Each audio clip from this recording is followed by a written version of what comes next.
NoStressMike.com. Okay, I'm in Topeka, Kansas at the park. As you can tell, I kind of hang around parks. I like parks. The problem is, most of the time, parks don't like me. One thing I found out in this park,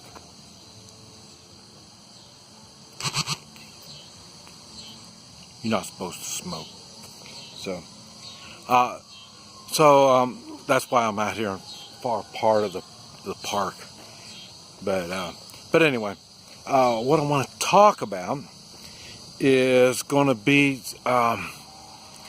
some people that I met here in Topeka, and this is going to be a long, I don't know how many parts in this video, but they're all going to be about these gentlemen that I met, and we talked and laughed and stuff like that. But this is what this is going to be about.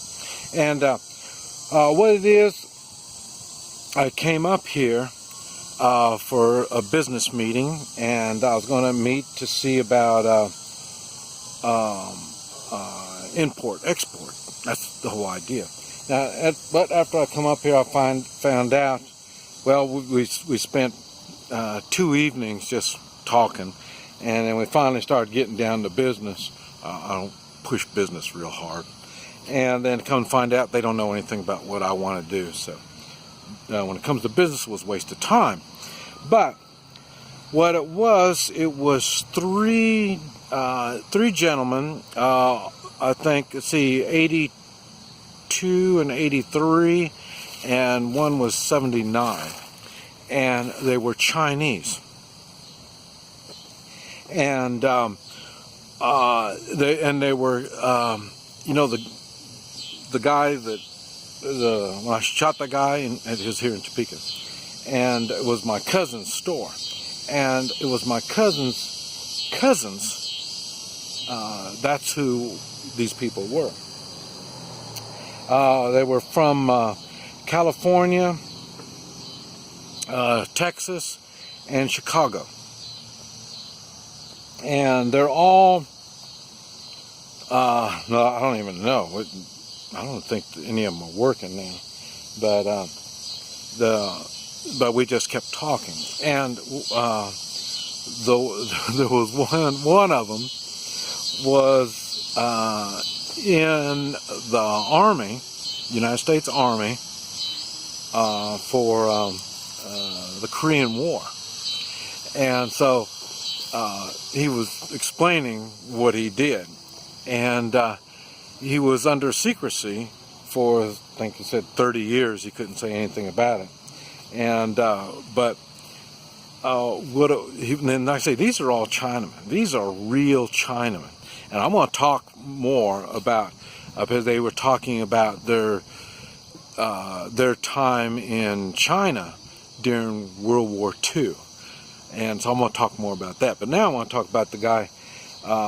He was in the Army, United States Army, and when he was there, they moved him over. They assigned him over to another secret part of the military. And during the Korean War, you know, they were fighting Chinese at that time. And so they put him in a Chinese uniform and AK-47 and all that kind of stuff. And they put him in with the Chinese military. And then he would have to notify him on troop movements. And he would notify him on where artillery was, stashes, you know, stuff that they've got buried and stuff like that. And so, and I guess he wasn't the only one. There was more besides him. And they had the suicide pills, and in case, you know, they ever found out that who you're really working for. And so it was interesting time for him. and it was he's only about like yay tall, and he was slim, and it was funny because he was able to talk to me. And why? Because most people can't relate to the stuff that he was talking about. And man, I tell you, we had so much fun.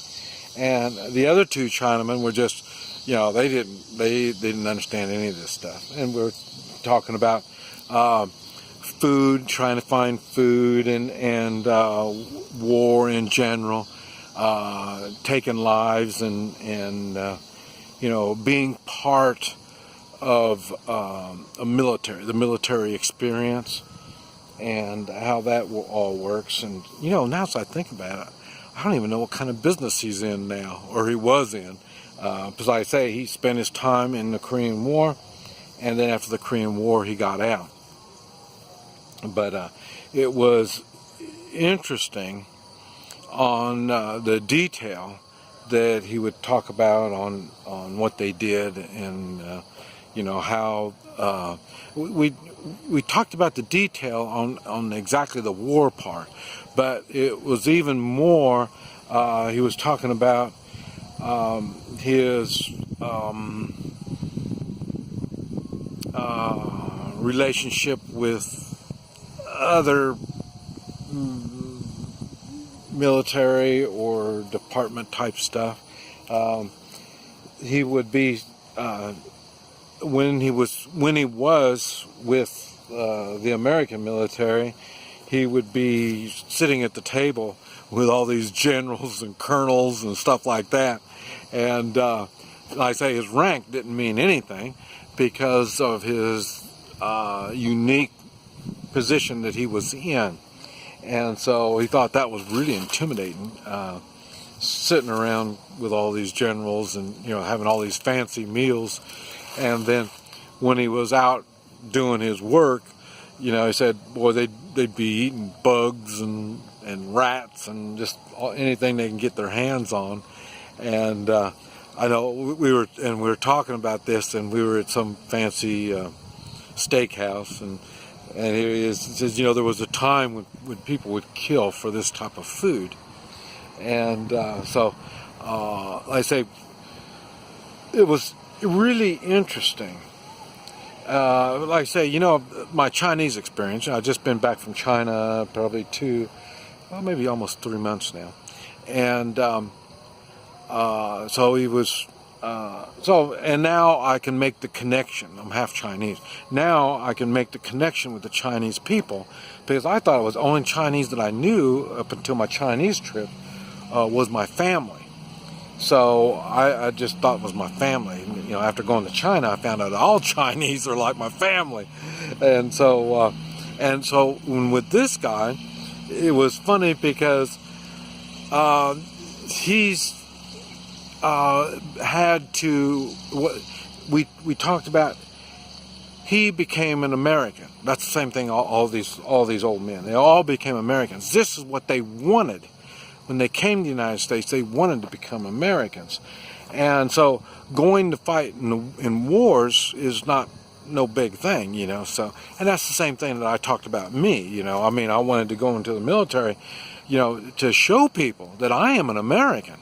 I don't, I'll do my part, and these guys were the same thing, and like I say, but this guy doing his stuff, he went beyond, I thought I got into some hairy stuff. He really got into some weird stuff. And, but to think that and like I say, it's not the Chinese in him.